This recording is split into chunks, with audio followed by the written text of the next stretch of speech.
But it is very reasonable service to lay down your life for the one who laid down His life for you. It is a reasonable thing. There is nothing that the Lord could ask of me or you that is not reasonable. If He asked me right now, without even saying goodbye to my wife, to get on a plane, to fly to the Middle East, to preach in the plaza until they cut me to pieces with swords, it would be reasonable. My prayer is that one day God takes my 2 sons and uses them. I tell people, and they're almost angry with me, if one day my boy comes to me at 18 years old and says, "Dad, I'm not going to college, I'm not..." "Well, son, what are you going to do?" "I'm going to go to such and such place where they kill Christians, and I'm going to walk across that border and I'm going to preach, because that's what God's told me to do." "Dad, will you take me? Will you take me at least to the border?" "Son, I'll take you to the border. I'll watch you cross, and I'll kiss the ground that your blood falls upon."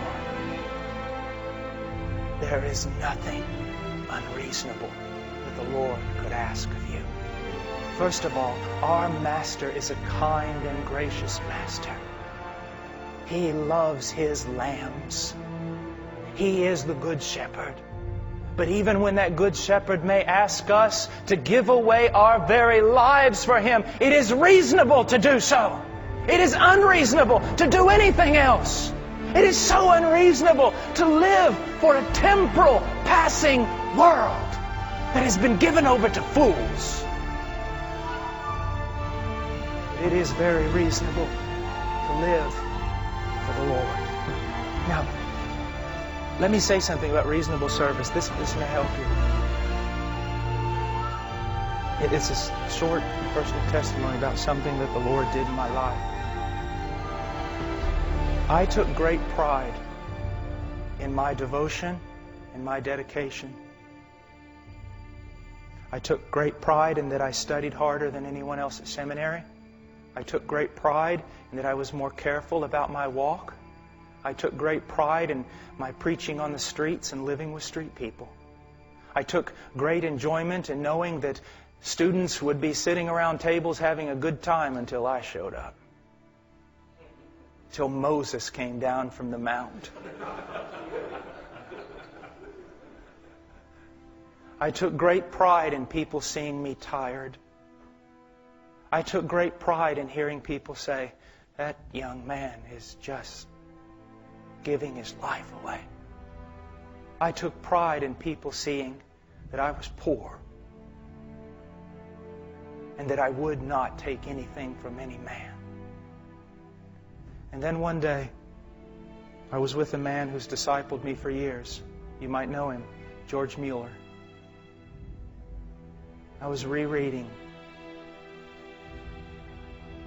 Brother Mueller, and I caught a statement that I'd never heard before. He said this: he never wanted anyone to see him tired, burdened, distraught, or needy, because they might think that his master was cruel, uncaring, and unable to provide for him. You do not glorify God by what you do for Him as much as God glorifies Himself by what He does for you. Never forget, who is saving who here? I used to think I was glorifying God by giving away absolutely everything, by wearing myself out and everything else. But what I was doing was glorifying self. Never forget when it says that we're to glorify, whether we eat or drink or any other thing, we're to do all for the glory of God. Never forget that eating and drinking is receiving from the Lord.